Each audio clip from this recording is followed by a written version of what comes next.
Hi. There we go. I almost forgot to turn on the microphone. If I didn't turn on the microphone, you wouldn't hear anything. I'd just be, this is what the show would look like. But instead, now it's on and everything will be fine. It's episode 257. Where did I put my clipboard? There it is. Episode 257, correct, of Riter Radio. It is also game day. And by game day, I mean trivia day. And by trivia, I mean Brain Vault, and I mean live at the Kaz. Tickets available at thekazbuffalo.com. It is presented by Buffalo Trim, which has me looking much fancier than I did 2 weeks ago. And I'll look a lot fancier tonight, too. We don't do hoodies. We do sport coats. We do suits. We do that kind of stuff on the stage. I do anyway. Tim Graham will be with me on stage as well. Again, tickets at thekazbuffalo.com. And they're running a promotion where if you buy however many tickets you buy for tonight's show, you end up with a code that you can use to buy that, or to just get that number of tickets again. So it's kind of like a 2-for-1. You're buying tonight, and then that affords you the opportunity to attend a future show as well.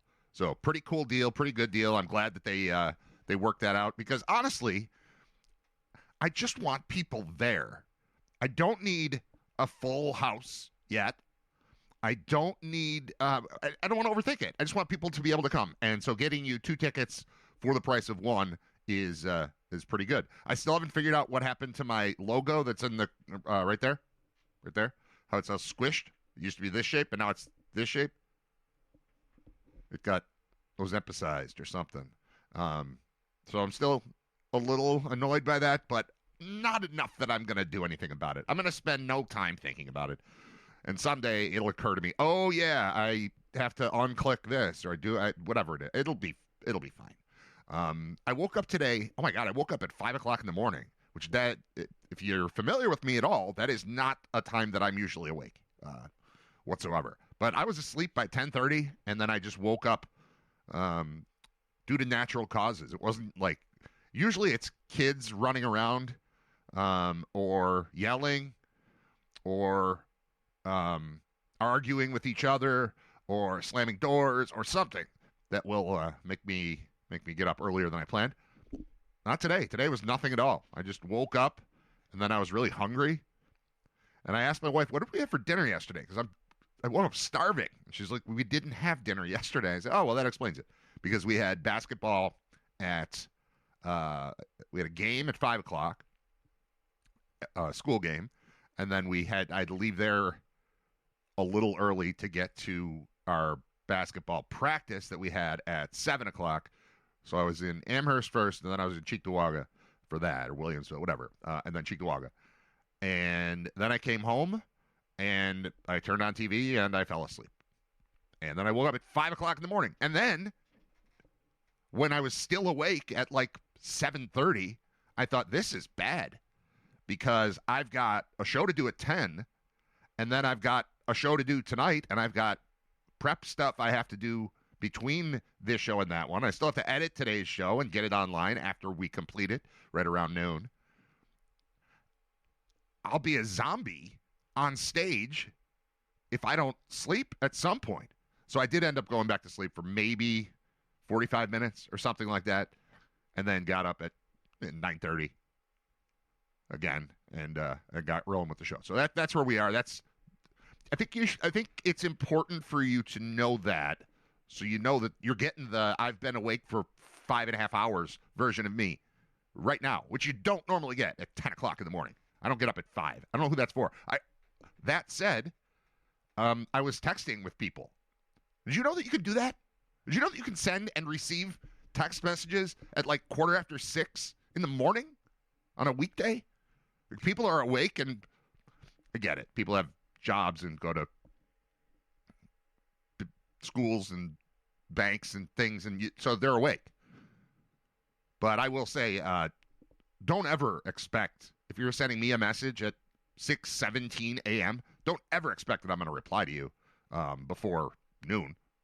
Because I'm not. Well, maybe around 9. Maybe. But legit, I was having full-on conversations with people who nobody even brought it up. Nobody even said, man, this is weird. texting at 6:15 in the morning. Maybe it's not weird to regular people, but it's super weird to me, and I'm not usually involved in conversations at that time of day, so don't plan on it, all right? Today we've got a guest, and it's a regular guest, a different guest. I don't know why I feel the need to do this, but we recorded it yesterday because it's just the way that it worked out. But it's our first Super Bowl. It's Super Bowl week. I don't know that we mentioned. I guess with Scott yesterday we mentioned the Super Bowl, but Super Bowl is coming up, and I'm way more interested in what the Bills are doing with their coaching staff than I am in the game that's going to be played on Sunday. I do strongly believe that the Seahawks are going to run over the Patriots, and I'm looking forward to that. But if it doesn't happen, it does not change my life. Drake May winning the Super Bowl before Josh Allen wins the Super Bowl will not have any impact on our lives. It won't.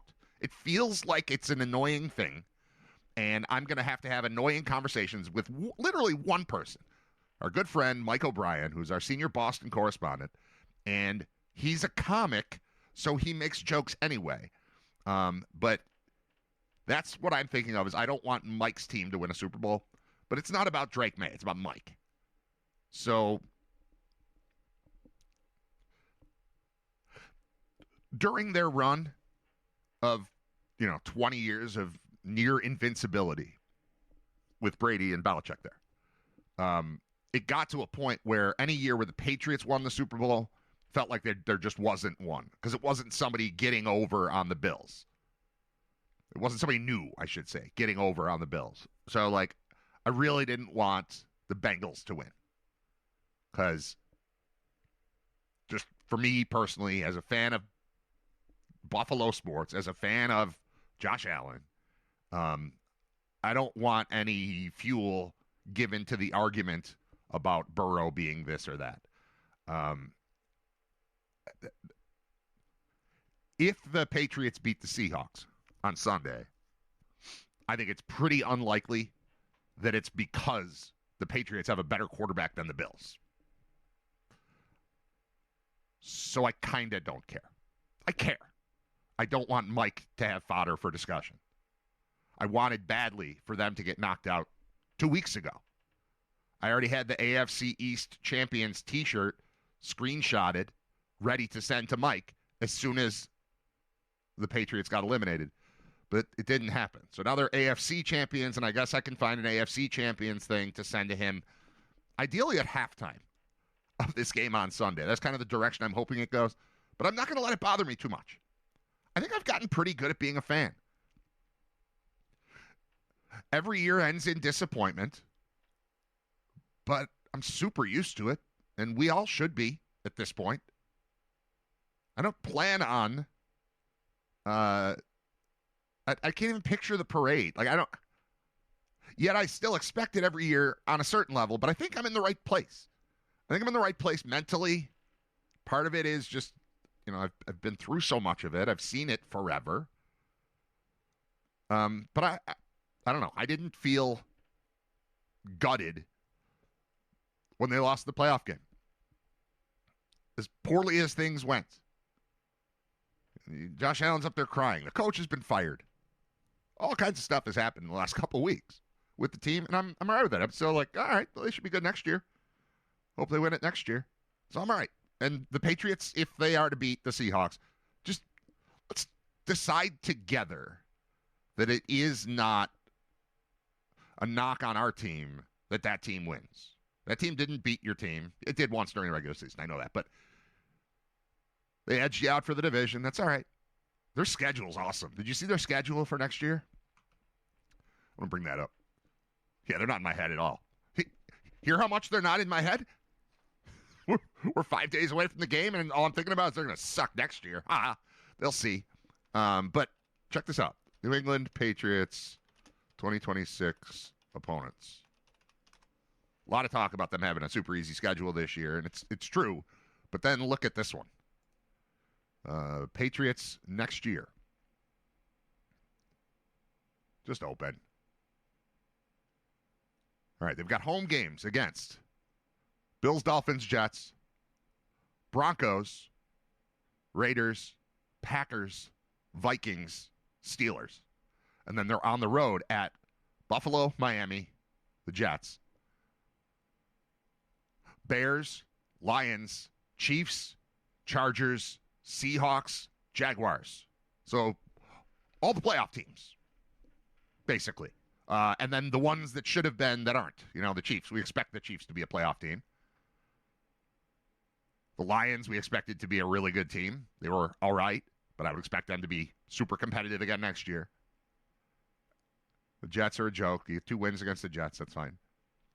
But outside of the division, the road trips are Bears, Lions, Chiefs, Chargers, Seahawks, Jaguars. So enjoy your week. If you're a Patriots fan, enjoy your game, in theory, and then get ready for some reality to kick in next year. I don't think they're going to just go away, but that is not a 14-win type of team. And it's not, to me, a team that should be playing for the Super Bowl, but it is. And I'll watch, and I'll root against them. But it doesn't ruin our lives. That's it. I'm here it's like a therapy type of thing for sports fans in Western New York. They don't own us. They don't control us. We control us. I like the Joe Brady idea. I don't know if it came from his press conference or his interview on the Pat McAfee show, but the basic concept is they have to worry about us. Other teams have to worry about us. We're not worried about who we're playing. They have to deal with the Bills. And that's kind of how I'm approaching it too. Every week, ooh, this is going to be a tough opponent. Yeah. You know who else is a tough opponent? The Bills. I wouldn't want to go against them. I wouldn't want to go against Josh. A reloaded receiving room. Whatever that means, whatever that ends up being, I'm excited. So we got 1 game left in the football season. This weekend did feel pretty empty with no football. No college, no pro. First weekend since August where we didn't have that. We had hockey. The Sabres won again. Let's look at the standings. Standings are fun these days. NHL standings. Victory on the road last night in Sunrise, Florida. I think they take on Tampa tomorrow. I don't think that's today. I think that's tomorrow. All right, where are we? I want these standings. You visit often. Yeah, I'm going to click that one. I do visit often. Lately. I like to click on wild card, which is where the Sabres are right now. They're the top wild card team. So Tampa, Detroit, Montreal are all atop the Atlantic Division. The Sabres are 4th in the division, but they're a point out of 3rd, which I like that look when they're up in the top part of the standings instead of the wild card part. So there's 3 from the Atlantic, 3 from the Metro, and then wild card. Sabres have 69 points. Boston has 68. The next team down from there has 63. And they've played 2 more games than Buffalo. It's the Washington Capitals. They've played 57 games. They've got 63 points. Sabres have played 2 fewer games and have 6 more points. So they're pretty, if they keep playing this way, obviously things are going to go well. And they're going to be fine. We don't really even have to think about standings. But I want to see them back up at the top, and they can be as soon as tomorrow. They've got a game in hand on Montreal, and they're a point behind Montreal. And they're earning more than a point a game. So I'm comfortable with where they're sitting and everything that's been going on with that team. I was just thinking about it. I don't want to bug Paul Hamilton too much. I like having him on. And I feel like I just had him on. But I didn't just have him on. I had him on when they had won 3 games. And they brought in a new general manager. And he, in that moment, was like, they got to get this to like 10 games to get back in the thick of things. And they got it to exactly 10 games before they lost again. And then they just kept going and going and going. So it's, they lost 1, then they won 3. Then they lost 1, they won 2. Lost 2, won 5. Lost 1, won 1. They play 2, 3. Oh, they do play today. They play tonight, 7:30 at Tampa on ESPN Plus and Hulu.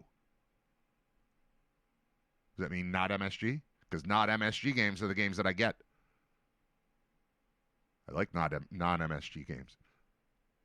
Could be helpful. TNT is good. I know TNT I get, but they're forcing me to rethink my television situation. I don't want to switch again. Everybody likes YouTube TV. It's very smooth.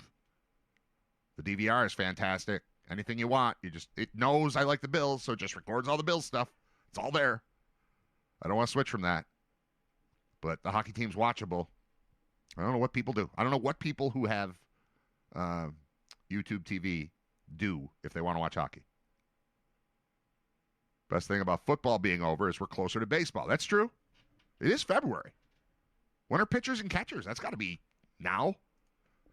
Pitchers, catchers, report. When? Report date 2026. Let's find out. Doing this together. A week from today. Tuesday, February 10th. All right. 10th through 13th, pitchers and catchers report. 20th, 2 weeks from today, Grapefruit and Cactus League games begin. So 2 weeks from today, baseball's on TV. Okay. I can see the light. Because I've been seeing a lot of baseball, but it's not the kind that I want to see. Like, I appreciate that indoor leagues exist for the purposes of getting through Buffalo winter. But I want to see baseball without a roof, without pop flies being called foul balls because they hit a girder. And we're getting there. We're 2 weeks away. That's fantastic. All right. What are we going to do today? So I've been saying for a while, I hate Tuesdays.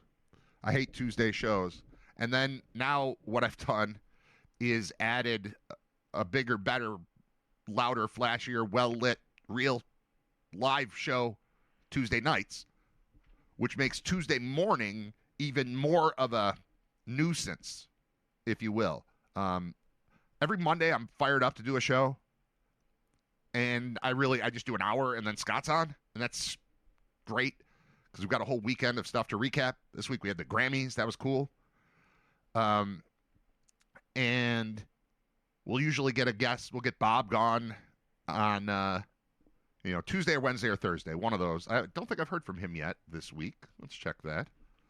Because I would hate to miss Bob if he's planning on, oh, here he is. I had something move around so I could do today or Thursday at 11, whatever works best for you.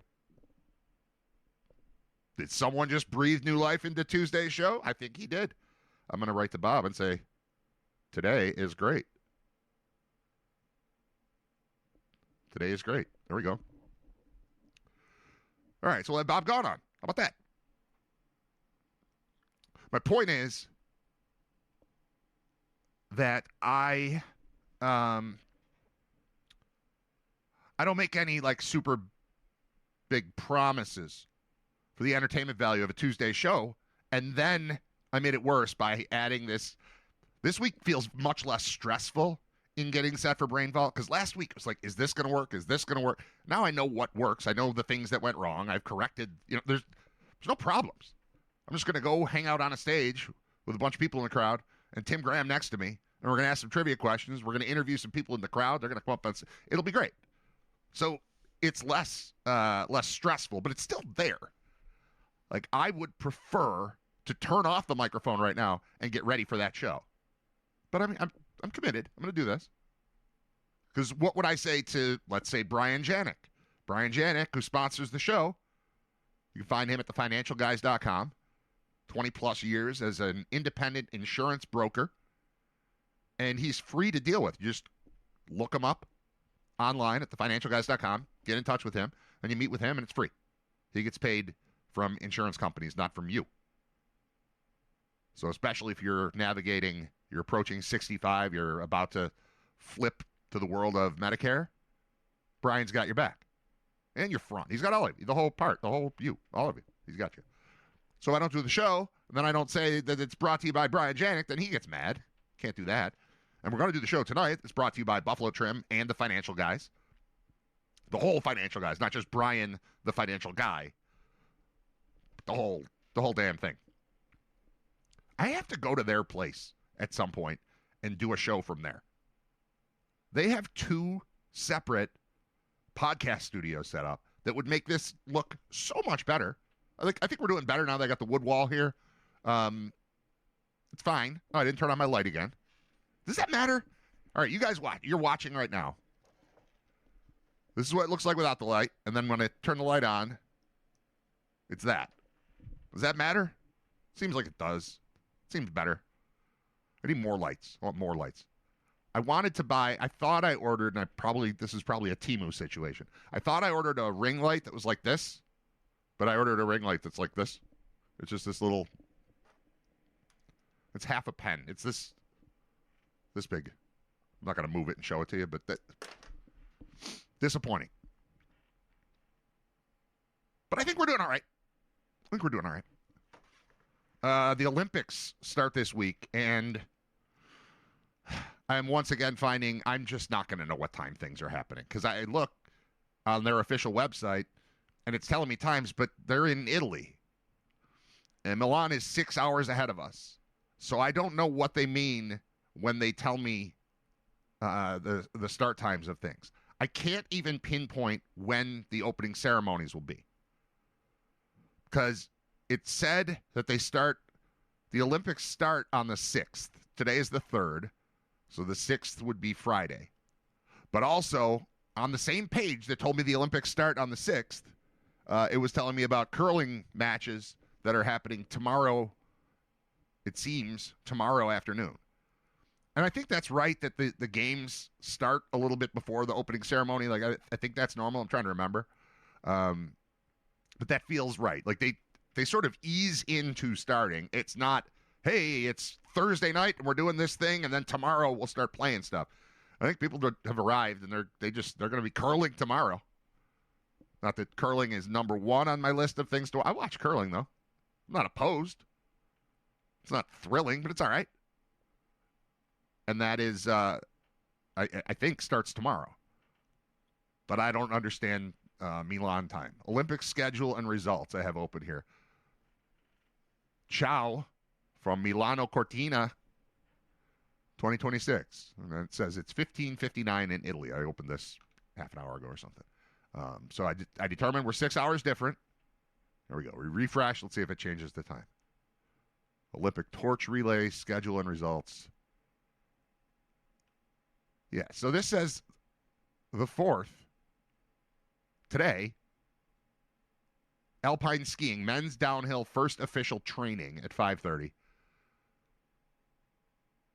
Curling at 13:05, Sweden against Korea.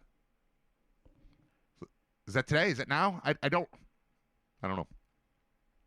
I can buy opening ceremony tickets. What do you think those run? Let's find out. Opening ceremony, hospitality packages. Yes, I'll accept your cookies.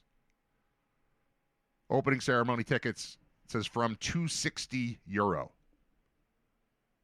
Is euro still like $2 American? Is it $520 to get into the opening ceremony at the Olympics? That seems pretty pricey. Where they're not even going to compete. There's no competition there. Just people walking around with flags.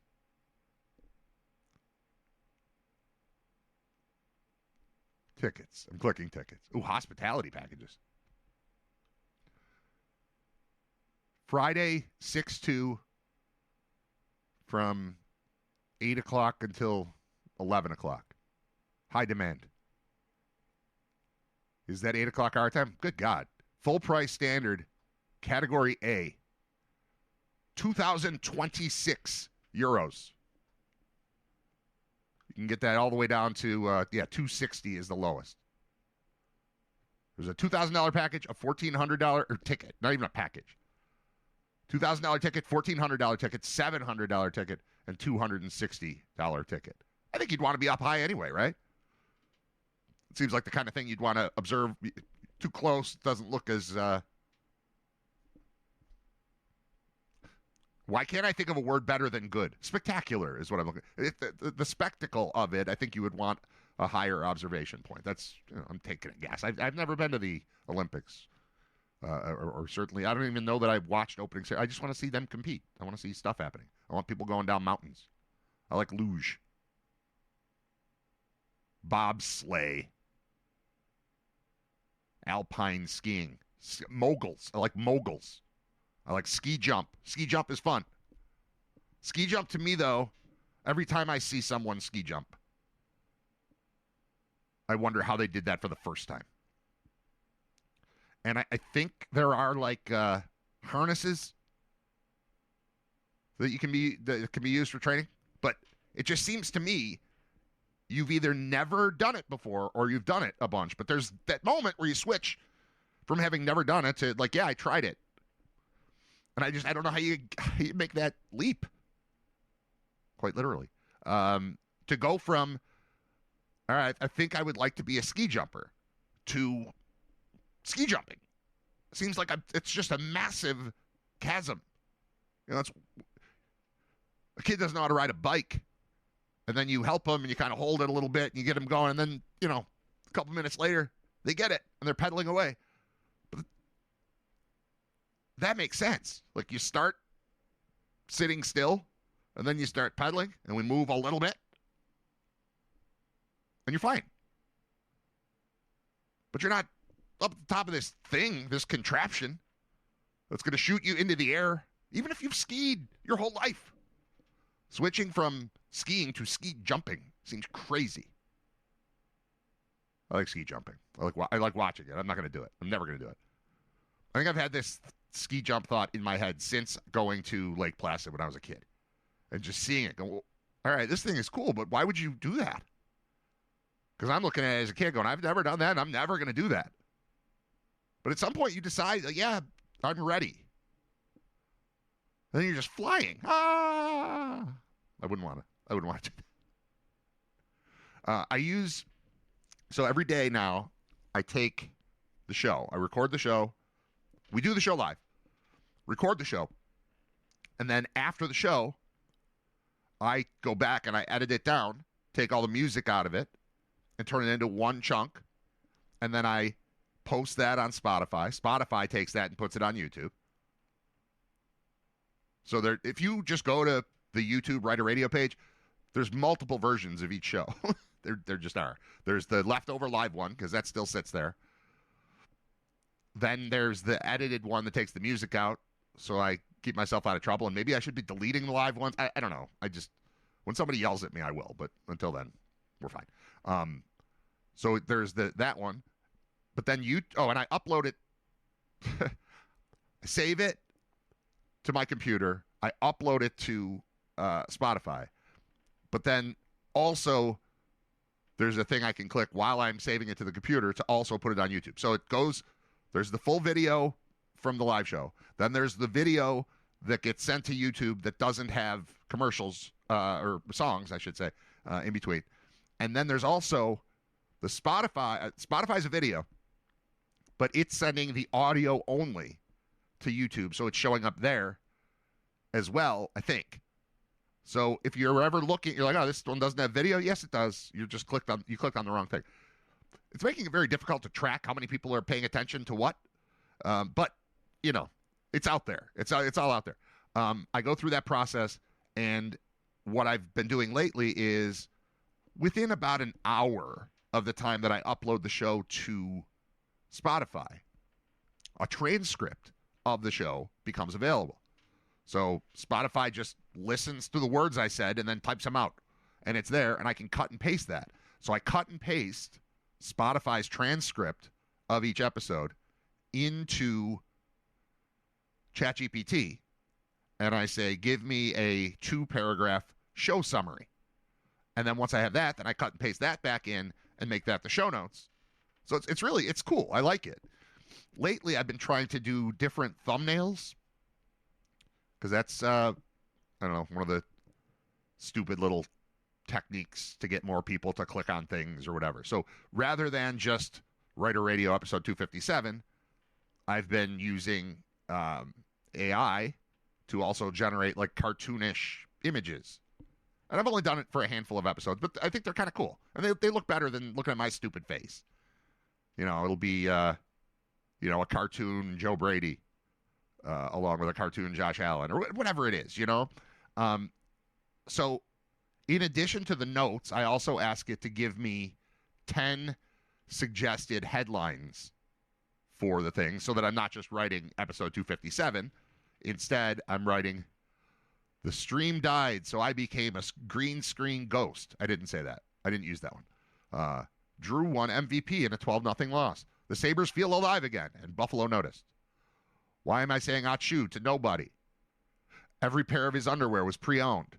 Bruno Mars should run the Super Bowl. Cher was on another planet. The Grammys did her dirty. It gives all these suggestions of things that they're pulled from the show, and then they suggest. The one I chose today is, my 9-year-old is better than me at chess, and it hurts. I told the story yesterday, but real quickly, I don't enjoy playing against him in chess anymore. He plays every day at school, and he's just better than I am at the game. So I no longer, there's no shame in it, but I can't make a mistake because he pounces every time. The second, I'll sit there for 5 minutes to make a move, and I'll move something, and then he'll just take my bishop because I just walked into his trap. He's setting traps, and I'm getting destroyed. So I played him. I don't want to just deny him the opportunity to beat the crap out of me in chess every day, but I kind of do. Like, I don't just sit there. Like, he beats me, and I don't sit there and go, I need another chance, because I'm planning on losing again. And it's a little rough. So I thought that was an appropriate one to use for the thumbnail. Use for the headline. The headline, my 9-year-old is better than me at chess, and it hurts. So I had it mock up a thumbnail with that headline. And it says exactly those words. My 9-year-old is better than me at chess, and it hurts. And then it's got a picture of a guy. Now, these are AI people. There's a chessboard. There's a toppled king. There's a kid. Looks about 9. Definitely looks like he could be one of Drew's friends. Doesn't look anything like Drew, but he looks like one of his buddies. He's got a backwards hat on. He's smiling. And then the dad, I'm going to try to emulate the picture of the dad. Hold on. He's got his hoodie is, I don't know, blue or green or something. But he's got a hood up. His hand is on his head like this. And he's making this face.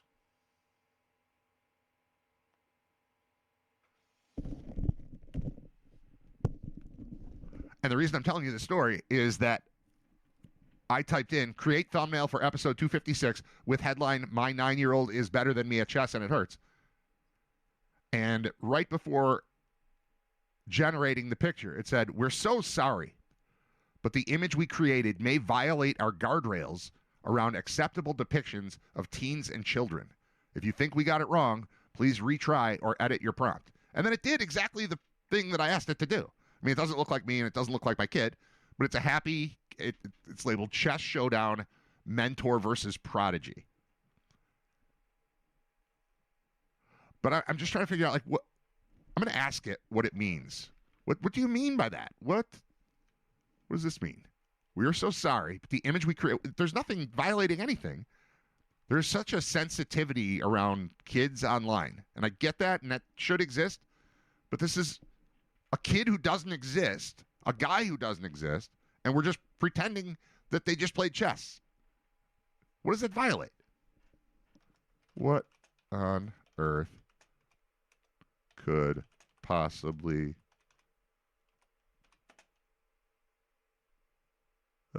violate guardrails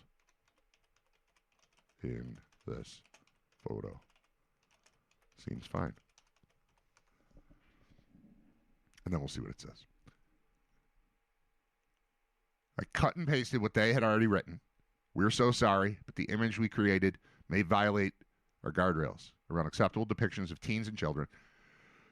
And I said, what on earth could possibly violate guardrails in this photo? Seems fine. It's thinking.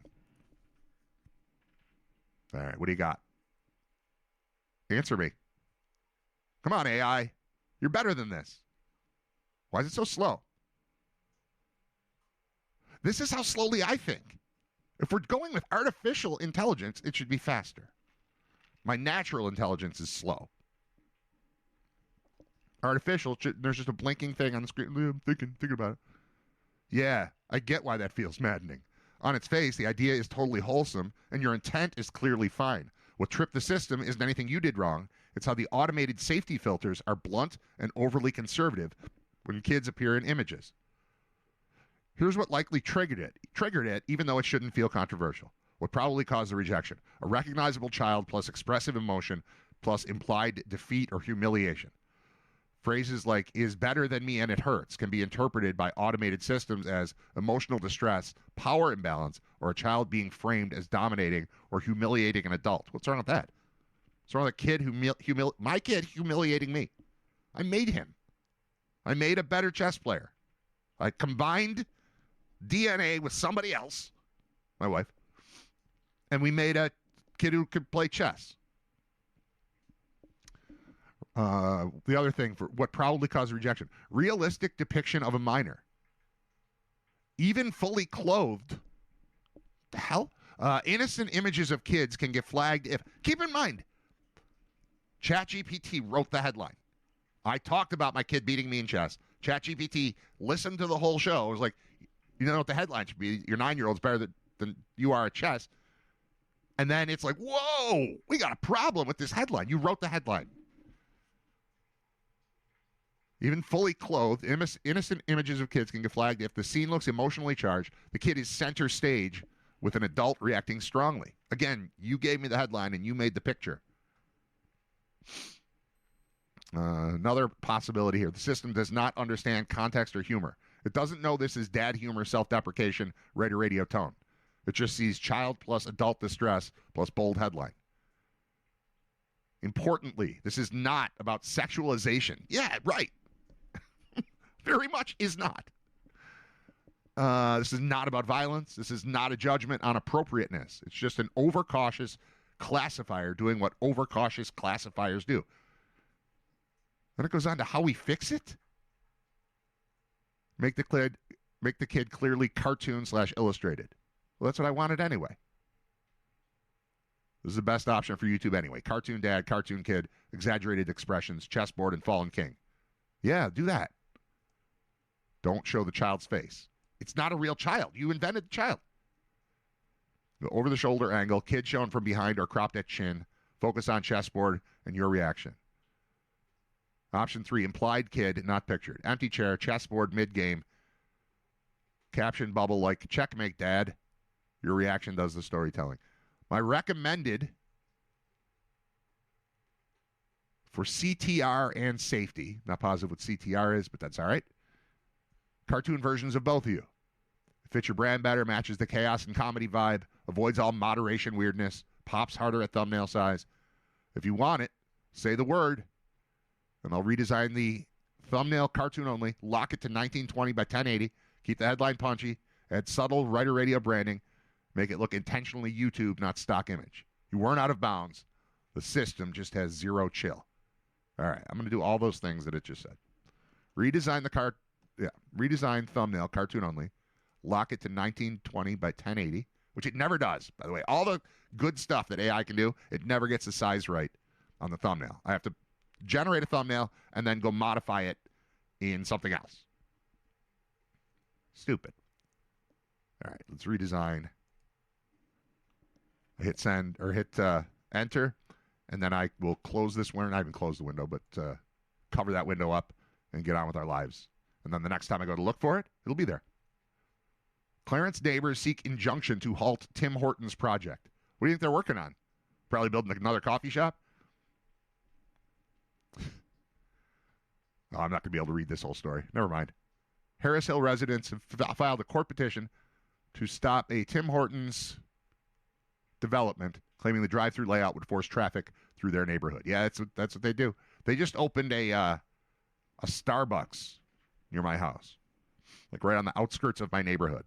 And my wife tried to, she was like community, whatever. She attended a planning board meeting or something, and she thought there were going to be all these other people there to say, no, don't put a Starbucks right in our neighborhood, please. And nobody else was there. It was just her, and she lost. And so my son's already been there. It just opened on Friday.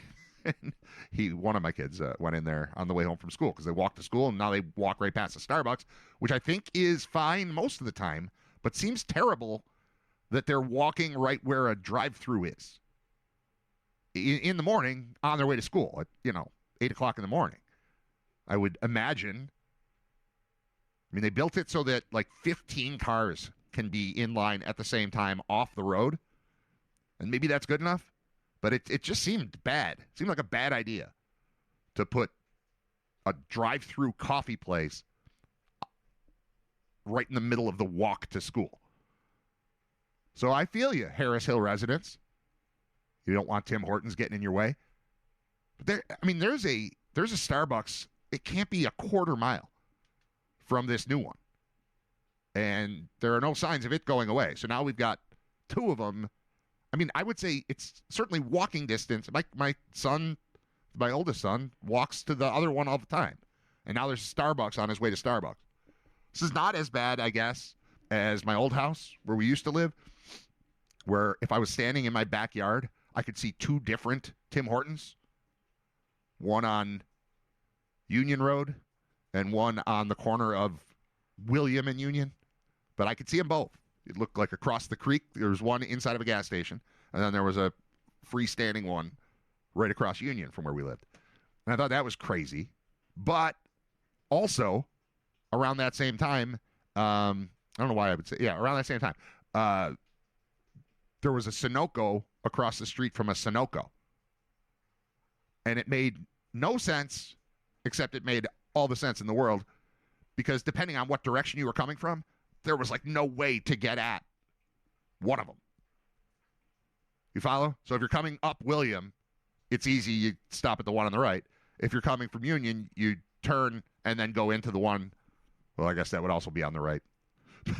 The one across the street. The traffic was so bad that it made sense to have two of the same business across the street from each other. That made sense to me. But seeing Tim Hortons from two different spots, or in two different spots from my backyard, was odd. All right, I'm going to play a song, and then Bob will be here. How's that? Does that work? CTR click-through rate. Thank you, Nick and Depew. This is the kind of stuff I should know about, right? If I'm doing a show online? Probably. All right, what do we want here? Yeah.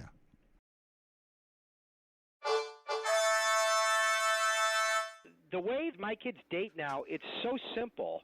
They go on an app, whether it's Grindr or whatever, they swipe right, swipe left, and they get the date automatically.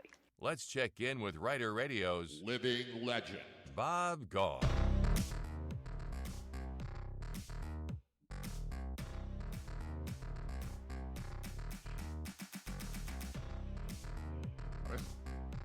I was lamenting the fact that I was without a guest today. And I said, Bob comes on Tuesday, Wednesday, or Thursday. I haven't heard from him. And I look at my phone, and I heard from him, and he said, I can do today. And I said, hell yeah. So we've got Bob Gaughan live on the phone. What's up, Bob Gaughan? Hey, how are you, Brad? I'm good. I'm excited. Good? I'm excited to speak with you. I am as well. You know what else I'm excited? I come into work today. This is again my opinion of something that doesn't matter, but I have a strong opinion on. Okay. One of my the people that I work with is selling Girl Scout cookies. Okay. Do you have an opinion? I sure do. On what is the best? Yeah, of course you do. But I think there's a right answer here. There is. What is the best Girl Scout cookie according to Brad Riter? I think that there is a answer to this question. And I think there's a couple wrong answers to this opinion question, which is most importantly, right? Yeah. See, you and I are on the same page. We 100%. can ask an opinion question, and then when somebody gives an answer that we think is stupid, They're we wrong. could criticize them. Yeah. They're wrong, Yeah. and they're saying, well, you asked me an opinion question, and I said, of course I asked you an opinion question, and you got it wrong. Yep. I mean, it's go ahead. Well, the one that I it's no-brainer to me, but they changed the name. So I'm not positive what it's called right now, but it used to be called the Samoa. It's the coconut caramel chocolates combo thing that for me is far and away number one on the top of the list. I am partial to those lemony things also. Anything else I would say is the wrong answer. Okay, the lemon is my second choice. I love. Okay. I'm a big fan of lemon. Yeah. Big fan of lemon. Mine, it used to be called tagalongs. The peanut butter cookies. Oh, those are delicious. The peanut butter. There's something better about those than other peanut butter cookies. I will say that. That's a good answer. I said everything else is wrong. That crossed my mind, but to me, now this applied more before all these cookies were just available in other stores, because you can go to Walmart and spend $1.29 and get the equivalent of the $6 Girl Scout cookies. It's quite the racket they've got going. I don't even know if that's the right price right now, but is that about right? Like $6 a box? They're $6 a box. All right, yes. so $6 a box. You can get 5 packages of, I don't know what they're called at Walmart, but you can Caramel Delights or something that are perfectly replicating the Girl Scout Samoa, which is now called something else too. So I don't know. How many boxes did you buy? I think there's the same thing too. I think they have a similar thing over there. Yeah. I kind of they come to me first because they know I'm going to buy a good amount. But in my defense, I'm buying for 2 households. I buy for the kids too. Right. So I bought 10. 10 boxes. 10 Look at you. Wow. Yes. And the majority of those were the lemon and the peanut butter. Okay. Yeah, so just $60, right here, just easy come, easy go. You're a good customer. But yes, the Girl Scouts always come to me, whether it's chocolate around Easter time or they know I'm an easy mark. Well, let me ask you this: you're buying from somebody at work, so I'm guessing that your coworker is not a Girl Scout. This is what's been bothering me with all of the baseball stuff we do. We've got kids on 2 travel baseball teams. Travel baseball costs a lot of money. And we go to tournaments, we go out of town, they're just round after round of fundraising, whether it's football squares or basketball squares or all that stuff. But it's never my kids selling it. Like when I was a kid, when I played Little League Baseball, they gave us, you registered, they gave you these raffle tickets. And if I went out and I sold, and I would go door to door in my neighborhood selling these raffle tickets, and if I sold $40 worth of raffle tickets, I would get a red jacket, like a league jacket. But I had to do it. It wasn't my parents taking raffle tickets to work and selling them to friends. It was me going and selling it. Now my kids, and granted, it's easier now that there's Facebook and stuff, but every time there's football squares, my kids don't have anything to do with it. It's me begging my friends for money and then having to deal with all of it. I feel like the kids should have to do some work. I feel like that Girl Scout should sell the Girl Scout cookies, not the Girl Scouts' parents selling Girl Scout cookies. Right. I think now the one thing I'm happy with, because there was years, this coworker kind of has a market at the job, because for years there wasn't anybody selling Girl Scout cookies. Now, if there ever were 2 people selling Girl Scout cookies, then I would have to worry about, do I have to buy 5 from one, 5 from the other, or do I just pick the coworker I like the best and just buy 10 from that person, right? I mean, but at this particular time, there were a couple of years where there were no. So now this coworker just comes in, puts it at the front desk, and I don't think she might, but I don't think her daughter has to do anything else. No. I mean, she could. I mean, I'm not saying she's not going around the neighborhood, but I think that there's enough that are sold here at work that she doesn't have to if she didn't want to. Yeah. So you're right. The system's broken. The system's broken. The system is broken. The kids don't do anything. The parents do everything now. Sucks. That is absolutely right. Yeah. Yes. All right. And then the kids try and justify it. It's like me shoveling. Did I tell you how great my kids are when it comes to shoveling? Well, I mean, we talked about how your corner neighbor, they're like in cahoots and making whatever, and that you have to do like 4 houses. No. This is better. So we have a big snowblower, and the kids love to snowblow. So whenever it requires snowblowing, they do it. Okay. But it, 9 times out of 10, it doesn't require snowblowing, right? And that's you. It just but no. Here's how great I raise my kids. They justify it by saying, "Dad, you do need a little more exercise in your life, don't you?" And I'm like, "Yeah, well, I do. That's true. I mean, it's not wrong. Yeah, they're not wrong by saying that. No, they got you. But they're saying, we're doing you a favor by not shoveling. Keeping you active. We are helping. Yes, we are helping you. You should. And they say, no need to thank us. No need. I mean, but in all honesty, we're doing you a big favor by not shoveling and allowing you to shovel to get your exercise that you need more of. Thanks a lot, kids. I mean, they're really the best. They're hooking you up. Really the best. But it does. It goes in line with the Girl Scout, right? The kids don't do anything anymore. No, not at all. My kids don't do anything at all. Nothing. Literally nothing. All right. And they get mad at me when I want them to clean their room. It's like, you made the mess in all these other rooms that we're cleaning. I didn't have anything to do with the one you made in your room, and now I can't walk in there. So take care of it, please. They're on that. They're not great at it, but they do accept cleaning their own rooms as their job. They just don't do it often enough. It is. No, it's amazing. The way we were raised is not the way we raised our kids. No. I'll say that. No, stinks. Not at all. All right. What else is going on? Well, let's go with why don't we start off with the death of journalism? And I want to go in actually two of the stories. One, the Belichick not making it into the Hall of Fame. And the way it was covered was just so poorly, because they just all went to this was a nuanced argument here. Okay? The way it happens, but they don't. I think we don't do a good job of explaining. We just, outrage. Oh, how could Bill Belichick not be put in the Hall of Fame? Without explaining how the system has changed over the years and how this actually could have happened, that kind of makes sense. Yep. So here's what happened. So, and again, if people out there don't know, my brother was on the committee for years, so I kind of know how it works. First of all, the way it used to work is they would meet on the Saturday before the Super Bowl. Okay? Now here's one death of journalism. A lot of people don't send people anymore. Okay? A lot of newspapers, they don't send people, so they started doing it remotely around COVID time. Okay? And that was one of the reasons why, well, if you saw a story, again, related story, the Washington Post is thinking Jeff Bezos obviously doesn't make enough money. You don't buy enough Amazon packages.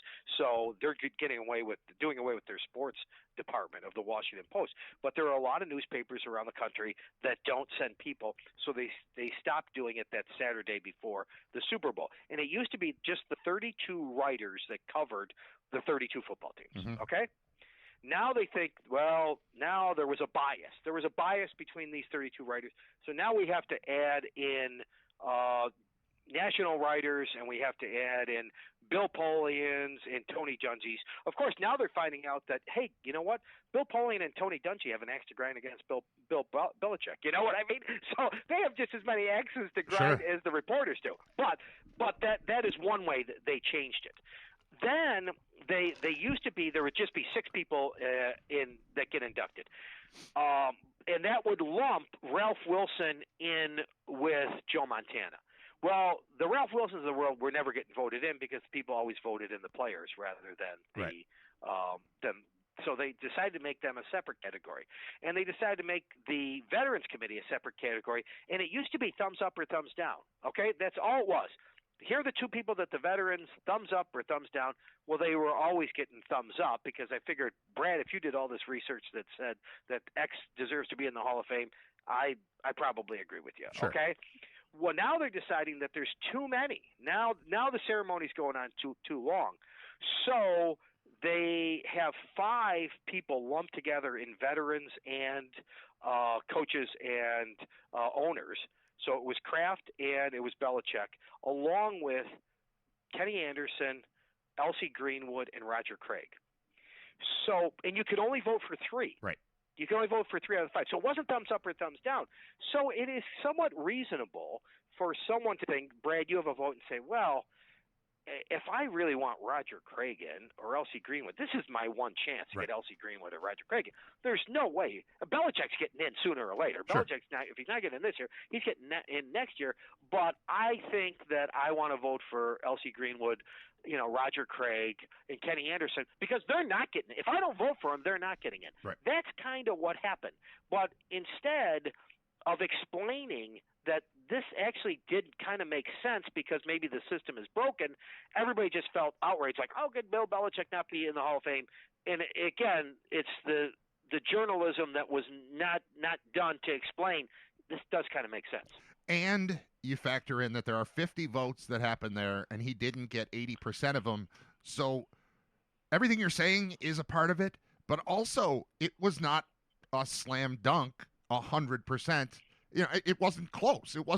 It's not like he got 95% of the vote and he's not getting in. He got less than 80%, in part because of the system you're talking about, because people are saying this is the last possible chance for Roger Craig to be a Hall of Famer, and I want him in, and I'm going to do that at the expense of I could see picking all three of those players and saying, no, of these guys, I want the ones that aren't going to have another chance and the ones who actually played the game. I can see how all of it makes sense, and it made sense to so many people that, you're talking about Polian having an axe to grind, although he claims he was in favor of Belichick getting in. Regardless, he wasn't alone. It was at least 11 of the 50 people who voted who did not name Belichick on their ballot. So that to me is not crazy. The other thing, though, who's the snitch? Like, this information's not supposed to be out. You want to talk about death of journalism? You're in there reporting on the secret meeting that you had regarding this committee and regarding the Hall of Fame. Like, that to me is a little bit crazy, and I'd be pretty unhappy if I were sitting in that room and this information got out. We didn't find out who's getting in. We only found out one guy that isn't, and that, again, that's axe to grind type of stuff. That's death of journalism type of stuff too. And my one problem with Polian is he didn't remember the three people he voted for. Either he's senile or he's lying. Come on.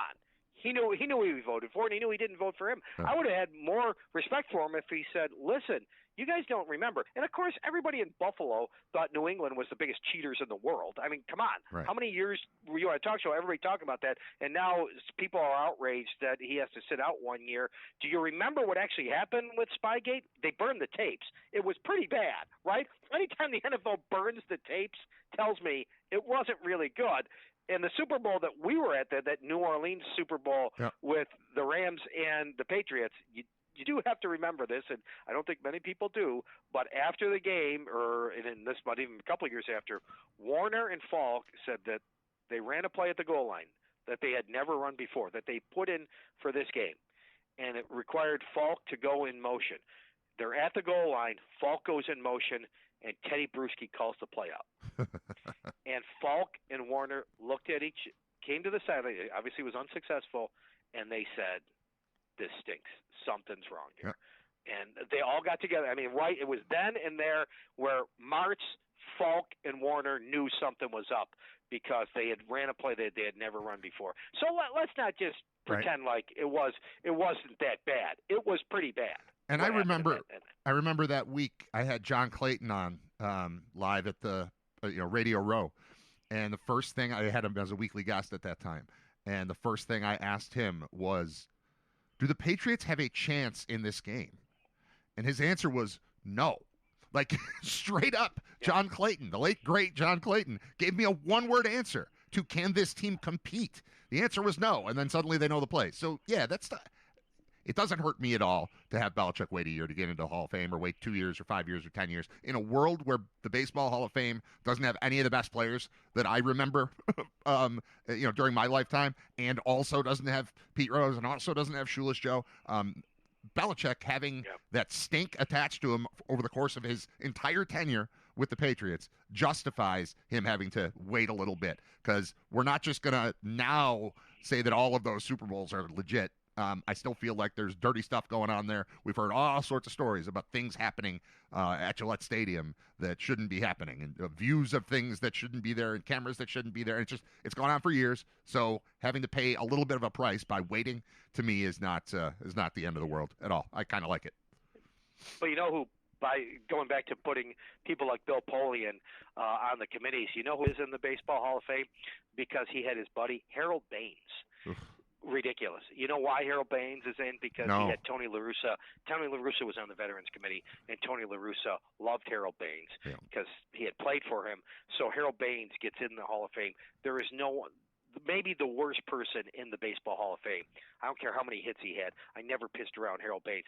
But by putting Tony La Russa on the Veterans Committee, you're going to get his buddy in the Hall of Fame, and that's why Harold Baines is in. And that just goes to show you, it's, I guess no system is perfect, but I laugh at, we had the 32 writers were not good enough, and we have to put people like Polian and Dungy in, and not just to jump on those, but why are we putting both those guys in? To me, their votes are the same. But anyway, that's that. Hey, more death of journalism. By the way, you know me for two things. You know me for And I want to talk about this, where this story went about UB and gambling. Yeah. Right?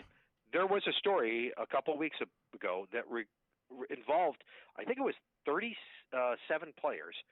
20 got arrested, and 17 basketball teams. And that story has just gone away. And I want to analyze, again, the death of journalism. Why has that happened? Okay? There's a gambling scandal that just totally goes away. And I think I know why. And that is that no one has an incentive to cover it anymore because everybody is kind of in bed with the gambling people, right? So the UBs of the world and the teams that are all involved always wanted that story to go away. So that's not the thing. That hasn't changed. But I think what has changed is a couple of things. I think there's no shows like Outside the Lines anymore.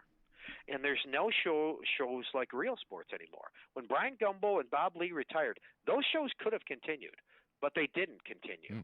And so stories like this just go away because ESPN is in bed with the gambling organizations, and the people that they are in bed with, like the NBA and the NFL, all want these stories to go away. So isn't it ironic? I just think what other stories are going away? This is the way I think. Like stories like nobody has an incentive to cover. That's kind of a big story that involved so many different, really the whole country, right? Of course. And it just fades away. Nobody's covering it whatsoever.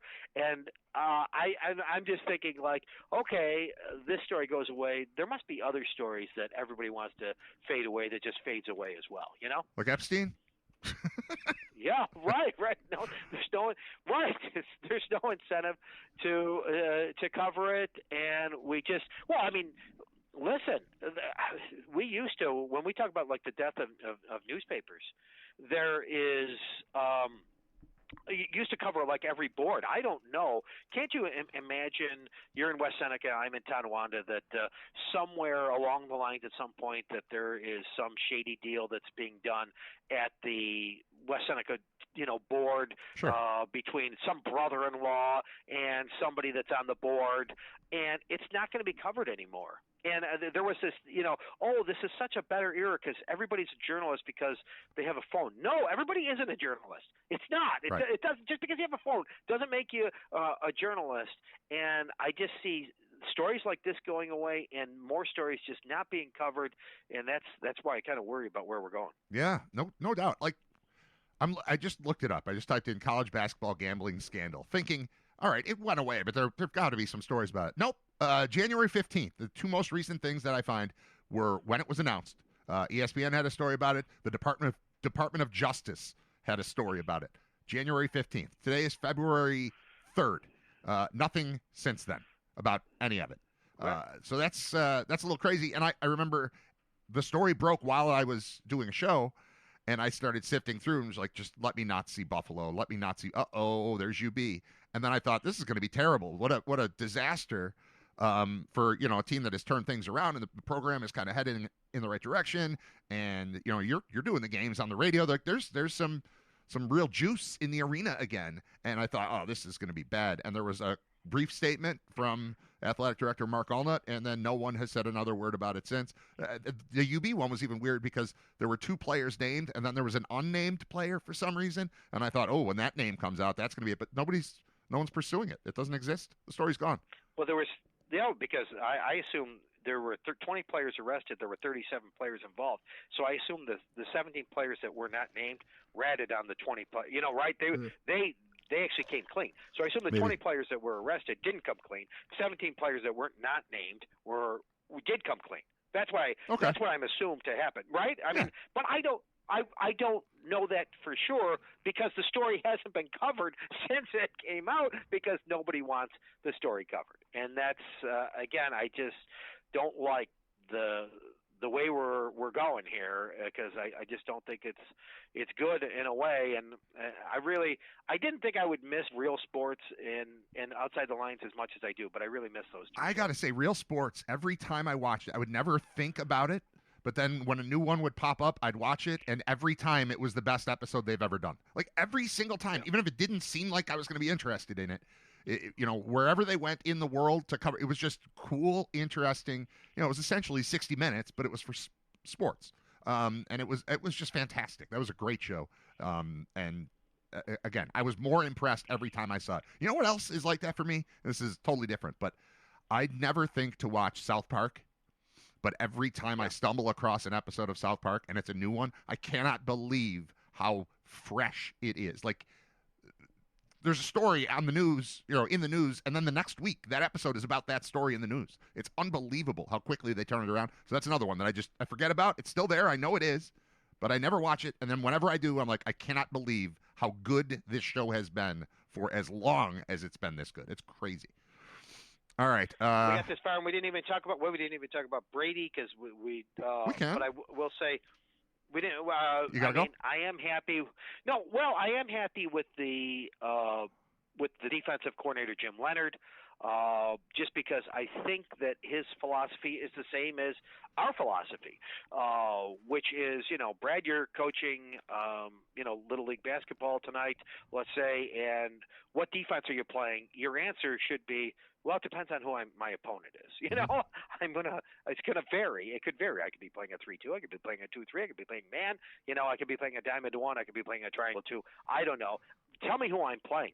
It always bothered me that the Bills would be playing the Ravens and Teron Johnson had to be on the field and just getting his face smashed in because that's the defense that McDermott ran. We got to have Teron Johnson's one of our best 11 players. I don't see that going the way Jim Leonard did, and I know McDermott did less of that this year. And ironically, he might have had his best year defensively because he did more of what I'm talking about this year than he ever did before. Ironically, and in a way, he had his best year defensively, but still, over the length of his tenure, he did more of the other, which is play the defense that we always play, and that always bothered me, and I don't think you're going to see that with Jim Leonard, so I am happy about that. And I think the next couple of months is going to be terribly interesting when free agency and, who you can keep and who you can't keep and, what players are going to be fitting into a systems. So this is going to be a very interesting next couple of months for Bills fans. All right, well, we'll talk about it every week then. How about that? How about that? And lastly, this is just stupid. It just takes 2 seconds. Okay. But the Olympics are starting on Friday. Why in hell would you do a downhill event a week before the Olympics and Lindsey Vonn gets injured in that and is probably, I don't know if she's going to be in the Olympics or not, but it's a severe question. Is it dumb to have a downhill event a week before the Olympics? I mean, it's just, to me, mind-boggling that they would even have it. I don't know. I mean, I don't mind, like a practice round of golf seems safe to me. Anything that involves hurtling down a mountain to me seems unsafe and like you'd want to preserve. But I mean, I don't know how often, how much do you have to get a feel for that particular I've never skied. If you ever see me sliding down a mountain, that's an accident. I'm not doing that on purpose. I would never do it. But I don't know how training goes. Like, do you have to ski that mountain before you can ski that mountain competitively? I don't know. I don't think it was that mountain. I don't think it was that. It was a different event. Oh. Wrong mountain. That's what I'm saying. It was a different event and a different mountain. Oh, if it was that mountain, I would say, okay, well, it's a practice run on that mountain. That would make sense. I think this is a totally different event that was in a different, a different country, a week before. So that's where I think it was just stupid. Enough. Yeah, no, it's okay. Well, and it's like the athlete whose name I know. Of all the Americans that are going to be competing, that was the one. I mean, I'm going to tune in the same way that I always do, which is, what is it tonight? Okay, I'll watch this. I like it.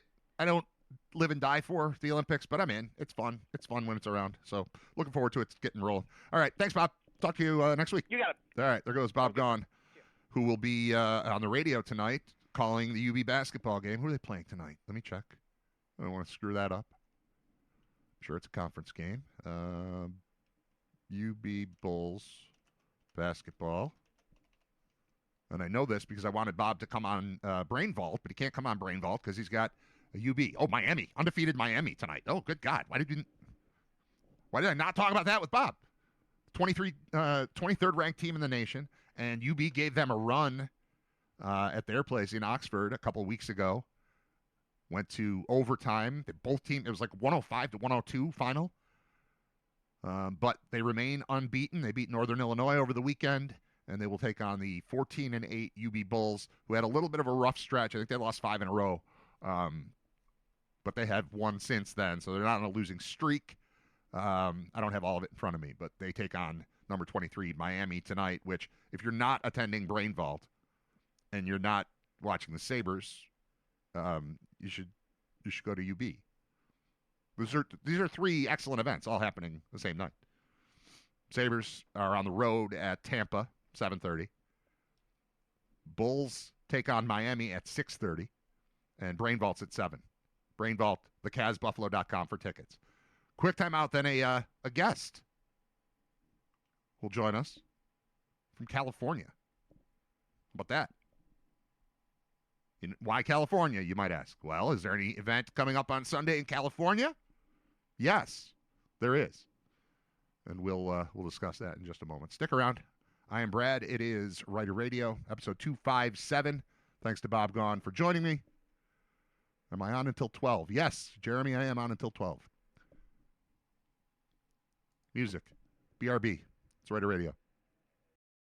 Totally random, totally different from what we do on the show typically. I only talk to people that I 100% know. Like, they're all vetted, they're all cleared, they're all my peeps. But sometimes I get a message from a friend of mine. He might be named Frank Leary. And he's like, Teresa Fortin Barnes is going to the Super Bowl, and she's like our selected fan to go to the Super Bowl, and you should talk to her. And I said, I think I know her. I know her face. I know her name. I don't know. We're just going to talk to her, and we're going to work through it.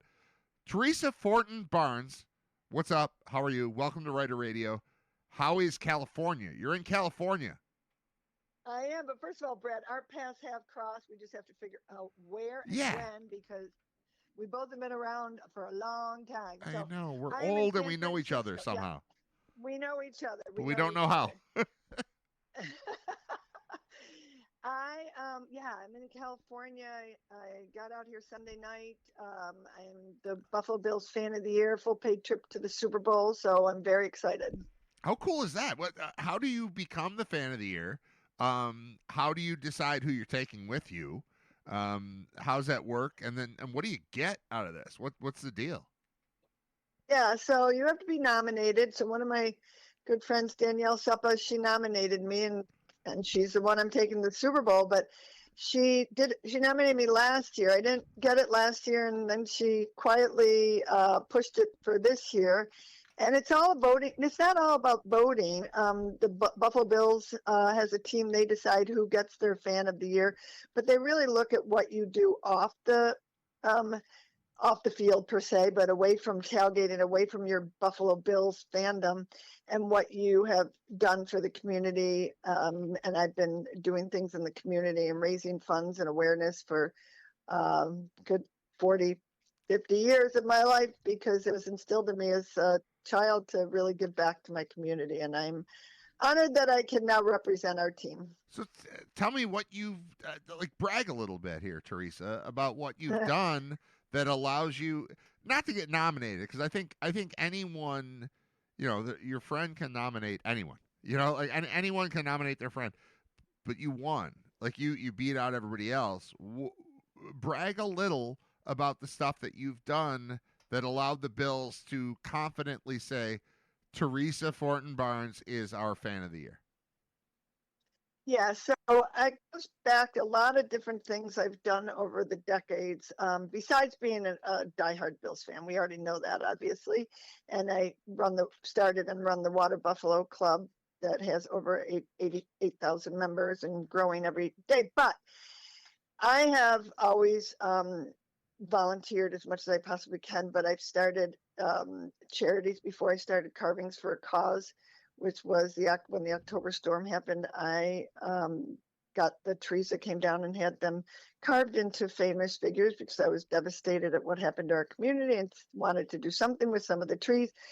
I also started Gear for Good, which we now collect Buffalo Bills gear, get it cleaned by Colvin Cleaners, complimentary, and then we distribute it to different charities that will push it out to their people that don't have the means to buy Buffalo Bills merchandise. Yeah. 27 years I've sat on the Greater Buffalo Sports Hall of Fame, and I was president of the Sports Hall of Fame, longest tenured president of 5 years, and the only female, I might add. So you're asking me to brag. Here I go. I love it. I've got 17 questions based on everything you've just said. Because I remember the wood carvings. Do you remember when when Thurman Thomas got stolen? There was a Thurman. Oh God, do I ever? So yeah, I went from the tailgate. Yeah, I know. I was at the tailgate and I thought I was going to be a suspect.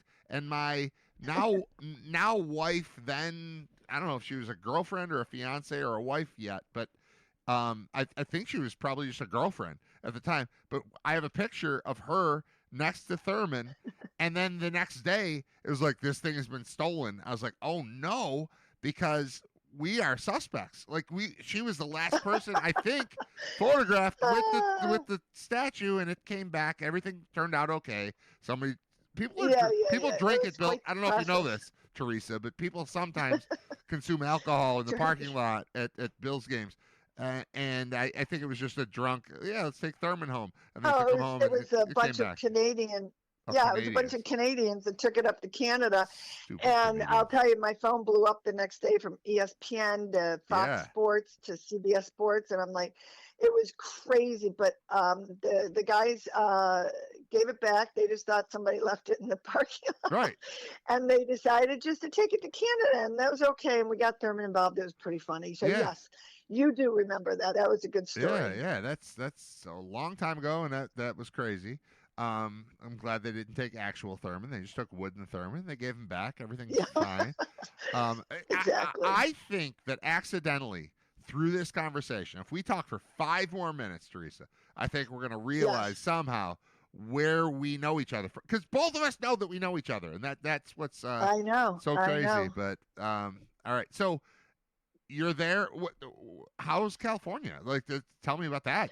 You're out there. Lovely. Yeah, I would imagine. Yeah, looking out the window of the hotel, looking over at the Golden Gate Bridge over there in the water, and all these beautiful buildings and blue sky and 65 degrees. I can't get much better than that. So you see the Golden Gate Bridge out of your window? Yeah. Ah, damn. I know. Cool. Thank you, Buffalo Bills. Is this your first time in San Francisco, or have you been there before? No, I've been here a few times. I got a bunch of friends that live here, but I haven't been here probably in 15 years. So it's fun to be back. All right.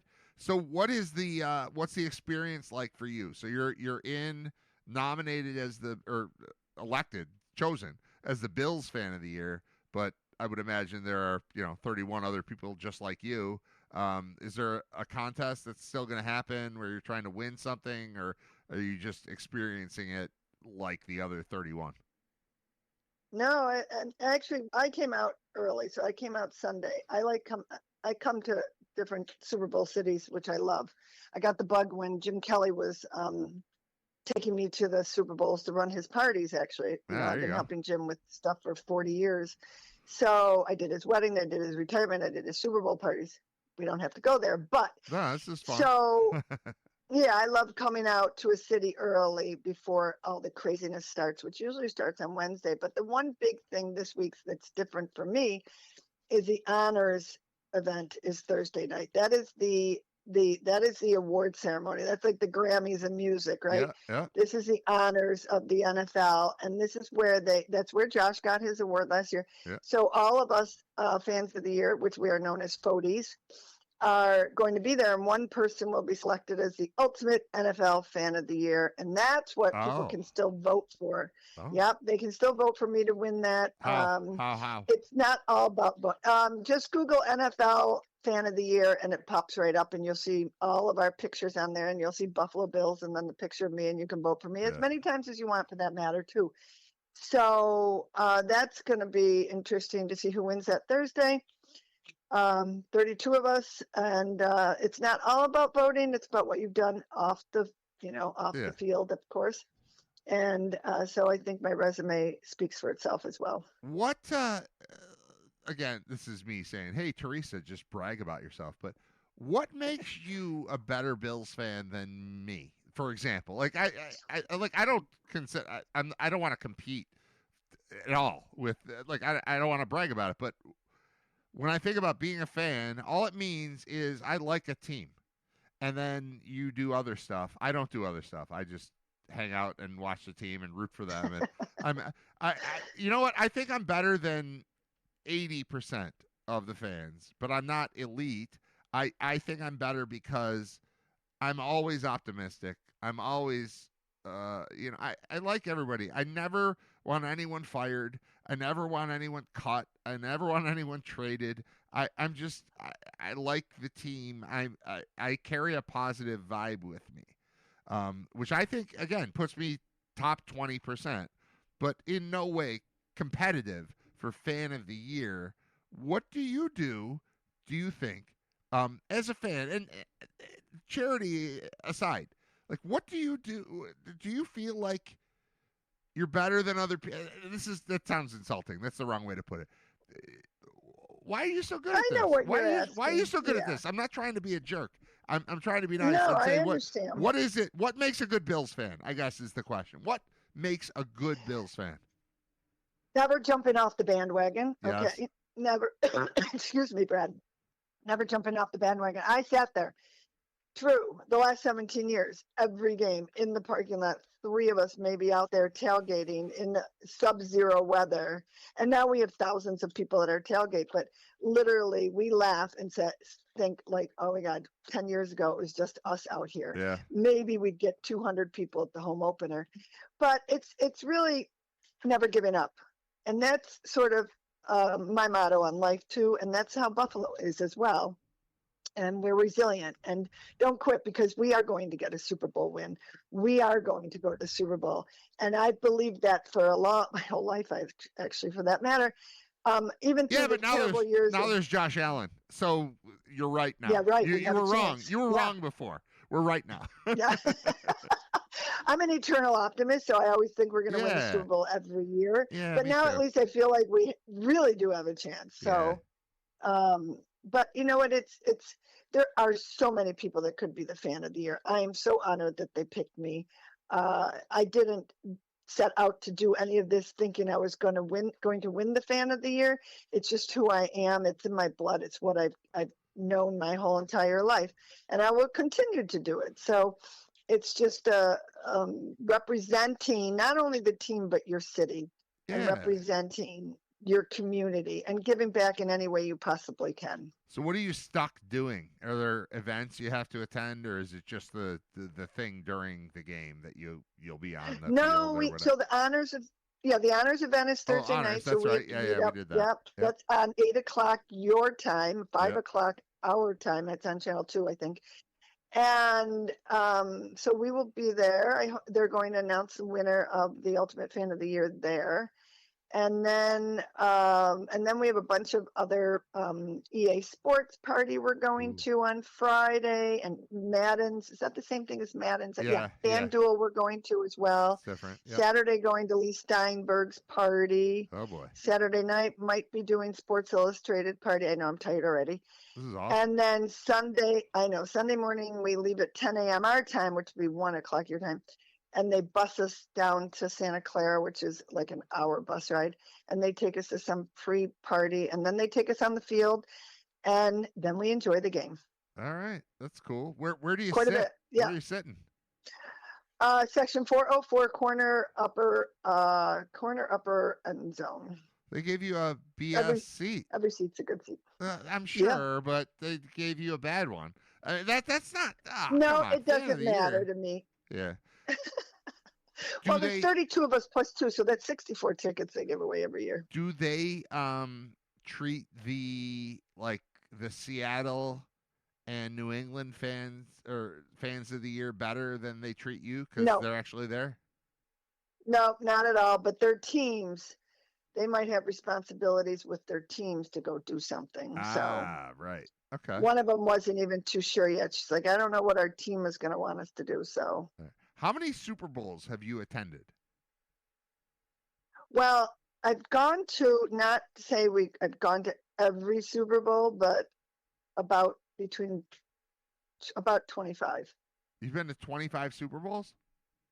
Out of those, about that. Holy About crap. that. I So still I brag. go every year. So I still brag that I went to one, and I didn't go to the game. I flew home the day before the game, and it was yeah, well, that's sometimes we do that. yeah. You know, if we don't go to the game, we come home. Like last year, I went to the game. I forgot where I didn't. I don't think I went in Arizona. I can't remember, but yeah, I don't go to every game. All right. Have you done? Did you do? It's so fun. Did you do Radio Row? Do you know?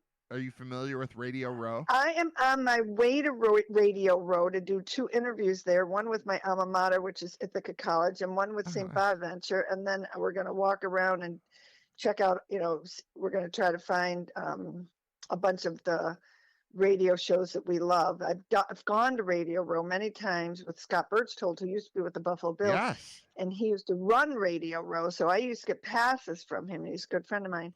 So I know Radio Row really well. I'm very excited. So we're headed over there right now, actually. That might be how I know you, is through Scott, because that's a connection, a mutual connection. We'll figure it out. One. At some point. We'll figure out how the hell I know you. We know each other for sure. So I went to one Super Bowl, and it was Rams Patriots when the Patriots dynasty got started. And I remember specifically sitting with John Clayton, R.I.P., deceased a couple of years ago, and he was a good guy. He was awesome, and I used to talk to him on the phone. He was my favorite radio guest because he was so trustworthy. Like we're about to start a show, or we're about to start the segment. 10 seconds from now, we need John. Call his number. He will answer. He will be on. He was awesome. And I had him, and it was the first question I asked him. I wish I had it on tape. I don't. I said, do the Patriots have a chance today? And this week. And he said, no. And they won. John was wrong. John missed on that one. Not always right? Yeah. I hate the Patriots, and I can't wait to watch Seattle beat them 43-10. Like that's going to be awesome. I agree with you. Right? That was like last year. Everybody asked me, what was your favorite Super Bowl? I said, the one that last year, and well, first of all, I feel like every Super Bowl should be in New Orleans. But anyways, agree 100%. That's where I was. The one I'm talking about was New Orleans. It's awesome. Yeah. But yeah. And watching KC get crushed last year was just so awesome. I felt like it was like our Super Bowl win. Yeah. No, and I feel the same. Like, you go in, honestly, you're representing the Bills. What are you wearing to the game? Because a part of me says Josh Allen jersey. Part of me says Darnold. Like, anything anti-Pats is right to me. No, my fan of the year jersey that the Buffalo Bills gave me that we had blinged out by Lindsay Vito, I'm wearing it right now. I'm wearing it to Radio Row, and I'm wearing my hat, and I'm wearing what I wear to every game. All right. So go Bills. Yeah. All right. We're not in it, but we're always go Bills. We are go Bills. How do you feel about the coaching switch and all that crap that's happened in the last week and a half? Yeah, it's sad to see anybody leave, but I'm excited about Joe Brady and what he's bringing in already. So I think it's going to be an exciting year and a new stadium and everything too. I feel the same way. I'm sad for McDermott because he didn't have to leave, but something had to change. I know. Something had to change, and if that's the decision, then that's fine. I don't operate at a high enough level to be able to tell you what we should do and shouldn't do, but we could not watch this team go into next season as the exact same team. Like, something had to change. Yeah. And if it's this, then that's cool. And as sad as I feel for McDermott, like, he did so much for this team and the city and the community, the Bills Mafia, all of this crap. He did so much, but something slightly had to change. And if this is it, I agree. I feel so much better after watching Brady's press conference and then watching him on like the McAfee show and hearing Josh talk about it afterward, like, I feel okay. I feel like I feel right. Like something had to be tweaked, and it was tweaked. Yep, it feels good. I agree. Yeah, it just sucks. It sucks for Sean McDermott because I feel like he did everything to make this happen. But it's time. This team has to win a Super Bowl with Josh Allen as the quarterback. That's the best player I've ever seen play football. He's on our team. I know, amazing. He's committed. Right? It's time. We have to do it. So they had to switch something. So I have come away from the last 2 weeks of, oh my God, McDermott's fired. Oh my God, what are they going to do? To like, okay, fine. Same basic construction of the team, and a little just a vibe tweak basically is what happened, and I feel good. I agree 100%. Awesome. All right, Teresa, enjoy the game. Enjoy your stay in California all this week because it's cold here. I don't like it. I'm talking to you right now I know. with my hood up on my sweatshirt, just sitting in Buffalo. I'm cold. I don't want to be cold. You're not cold. Good for you. Congratulations. Enjoy. Have a good time. Thanks for taking the time to talk to me. Congratulations on being the Bills fan of the year. And we'll talk to you soon. And we'll figure out how we know each other somehow. Someday. For sure. Absolutely. And as always, go Bills. Go Bills. Thanks. Bye. You're welcome, Brad. Thank you. Bye-bye. See ya.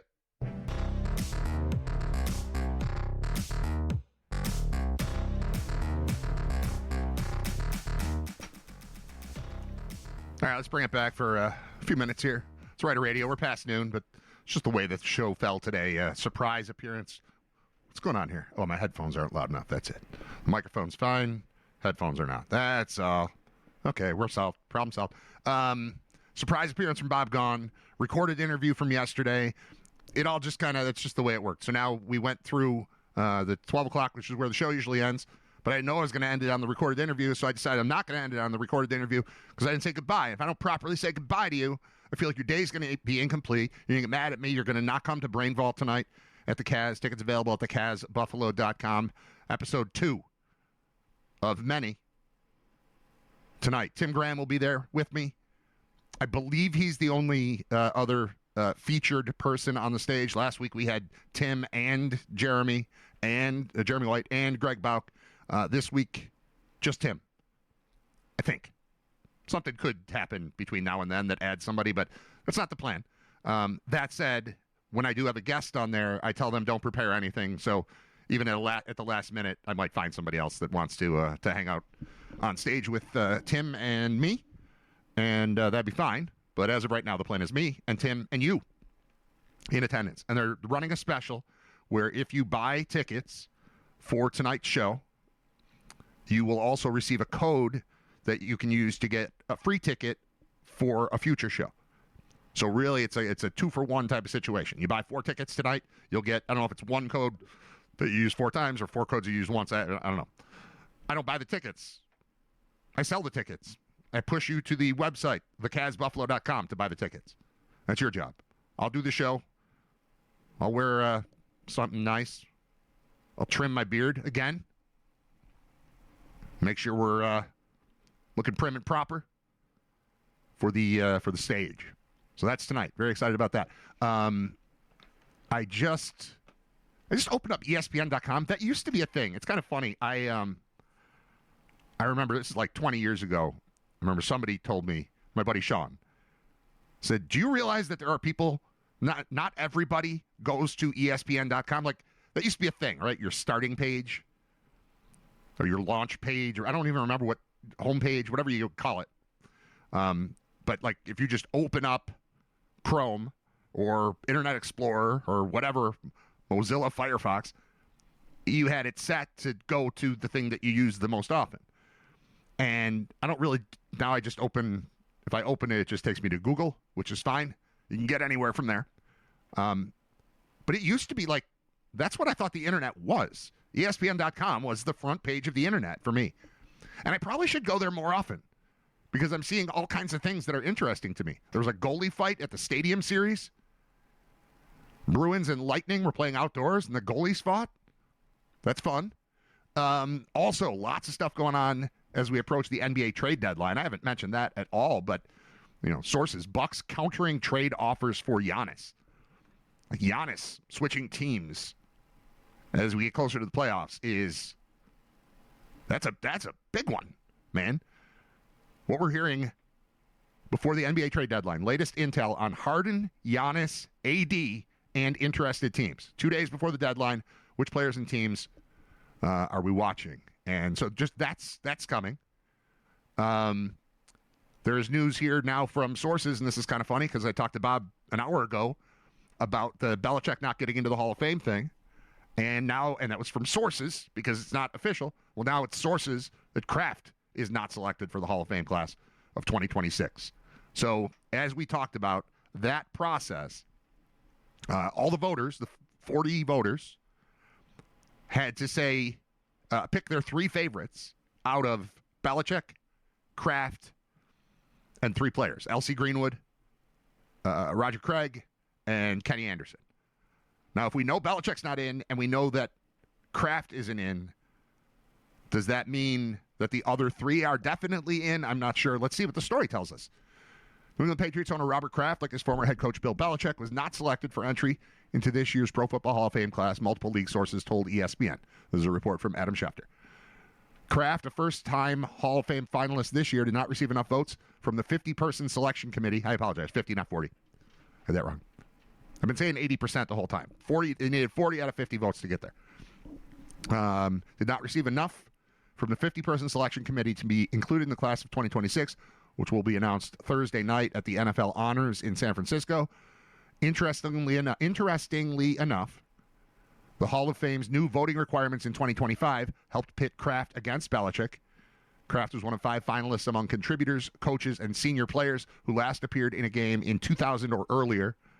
Kraft was the contributor finalist. Belichick was the coach, with Roger Craig, Ken Anderson, and L.C. Greenwood the players. The 50 voters each pick 3 of the 5 finalists, and between 1 to 3 make it if they get at least 40 votes. If no candidate gets 40 votes, the top vote getter will be elected. A new rule also made coaches eligible 1 year after retiring instead of 5. Between 1 and 3 of those finalists will be inducted into the Hall, along with between 3 and 5 modern-era players from a group of 15 finalists. ESPN reported last week that Belichick fell short of the 40 votes needed for induction, setting off a torrent of criticism over the longtime coach's exclusion in the Hall of Fame's voting process. Kraft said in a statement last week that Belichick, quote, is the greatest coach of all time, and he unequivocally deserves to be a unanimous first-ballot Pro Football Hall of Famer. At least 11 people disagreed out of the 50. So he's out, Kraft is out, and then between 1 and 3 of those players will get in as, what do they call them, senior players. Roger Craig, Ken Anderson, L.C. Greenwood. So at least one of those guys will get in. Maybe all 3, maybe 2. Kraft's exclusion should end the speculation that voters' advocacy for Kraft was what kept Belichick out. It's also possible, in the opinion of some league sources, that the voting process contributes to canceling out support that any particular candidate might have gotten.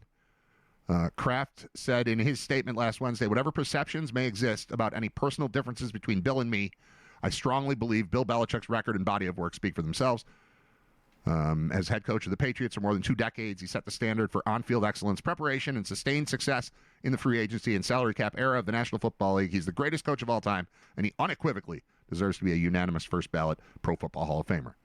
Come on, Schefter, don't put the same sentence in the story twice and make me read it like that.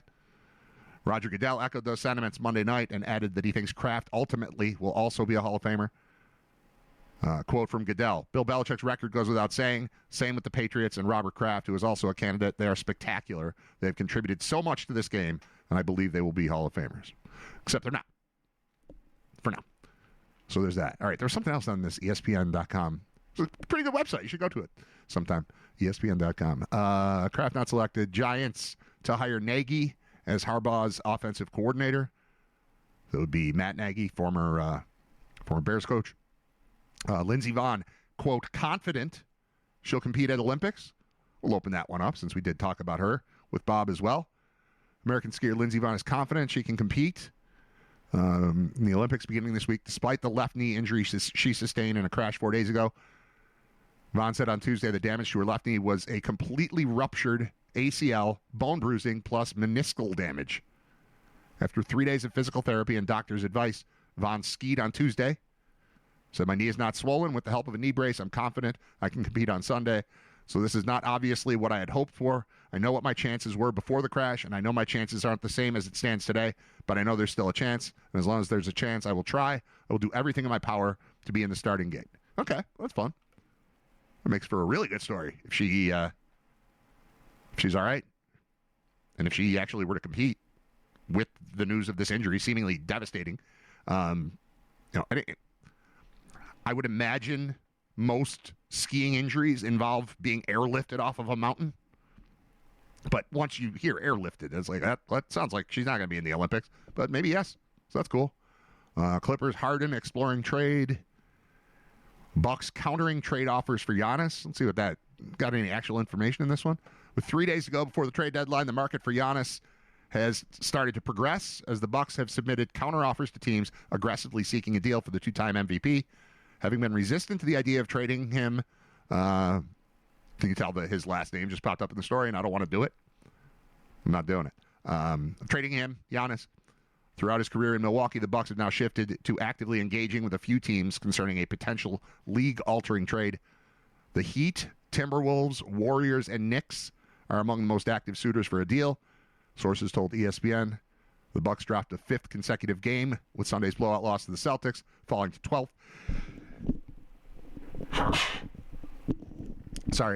Falling to 12th in the Eastern Conference. To part with the team's franchise player, Milwaukee is seeking a young blue-chip talent and or a surplus of draft picks in exchange.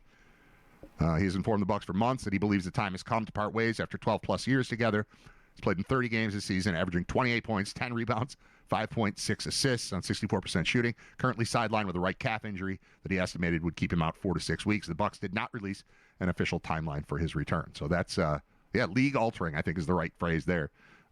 Giannis on any team but the Bucks makes it, it's very interesting. Very interesting. Melo IG post hints at frustration with Cuse hoops. All right, I'll read that. Carmelo Anthony appears unhappy with the state of Syracuse hoops. He just wrote SMFH, shaking my head. He wrote under an in-game highlight on the team's official Instagram account during their loss to the Tar Heels. They lost 87-77. His son is on the team. Carmelo Anthony led Syracuse to its lone national title in 2003 and is the father of freshman guard Keon Anthony. Appeared to have a strong message following the Orange's 87-77 loss to North Carolina on Monday night. Fifth loss in 6 games. Adrian Autry's squad dropped to 13-10 overall, 4-6 in the ACC. It hasn't helped that the Orange are 363rd out of 365 Division I teams in free throw shooting. They're also at the bottom of the ACC in offensive rebounding rate and turnover percentage. All right. I think I'm done. That's all the stuff that was on ESPN.com that seemed interesting to me. And it allowed me to properly say goodbye and once again offer you the opportunity to go to thecasbuffalo.com and get tickets for tonight's event featuring me and trivia and Tim Graham and music. And we're going to take questions from the crowd today, adding in some new stuff here on episode 2. Now that I'm not worried about the technology part of it, I feel it's going to be a lot smoother afternoon as I'm getting set. I've still got some work to do to be completely ready for tonight, but I'm not afraid of it anymore. Last week, I wasn't afraid, but I don't know. I hadn't done it. Now I've done it. I can do it. We'll be fine. And I look forward to seeing you there if you can attend. And again, if you're buying a ticket for tonight, you will also receive a code so you can get a free ticket at a later date. Any ticket you buy tonight, you get a free one later. So you buy 4, you get 4. Cool, huh? All right, we'll see you there. I'll be back here tomorrow to talk all about it. And have fun. We'll see you tonight, see you tomorrow, all that stuff. This is it for episode 257 of Riter Radio. We're calling it a day. We're wrapping it up, and I'll see you tonight. Good? See ya. What are you doing for lunch? I don't know. I have a turkey sandwich. We're gonna go around the corner. I think you should come with us. This is a great place. I don't know. Okay. We brought you a shirt. You get out of here? Will you get out of here? Will you? Now, will you go to lunch? Go to lunch. Will you go to lunch?